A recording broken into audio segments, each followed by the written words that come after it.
Младите од социјално ранливи категории по словенички искуства ќе се обучуваат за полесно да најдат работа. Ваква можност ќе имаат 28 млади луѓе од Штип, на кои ќе им се овозможи подобро да ги осознаат своите знаења и вештини. Освен тоа, овој проект има за цел да ги охрабри младите од оваа група да отпочнат и собствен бизнис. Нашата цел со самиот проект е да помогнеме на што поголем број на вакви млади, односно млади кои што доаѓаат од оваа специфична ранлива целна група, бидејќи се помалку има мерки кои што го поддржуваат нивниот развој, односно нивните вештини за да се вработат. Самиот проект ќе пробаме да барем во секој од општините по 6 млади, да избереме оние кои што имаат најголема желба да се вработат, да ги пратиме на барем еден месец на практична работа во бизнис секторот. Нашиот план е да ги поврзиме и со мерките на АВРМ за практиканство и да го продолжиме нивното уствари практиканство во бизнисот и да останат барем 4 месеци.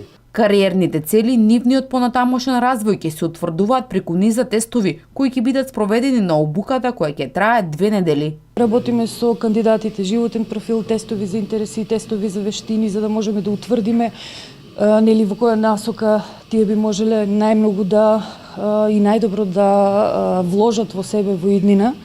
Понатаму работиме и други тестови кои што секако ќе ни помогнат да односно на нив ќе им помогнат да продолжат понатаму, односно ако сакаат да променат својата кариера. Проектот за подобрување на социјалната инклузија преку јакнење на вработливост, отворена врата за млади од млади, освен во Штип ќе се спроведува и во Скопје, Прилеп и Битола, каде вкупно 112 млади лица од социјално ранливи категории ќе можат полесно да се вклучат на пазарот на трудот.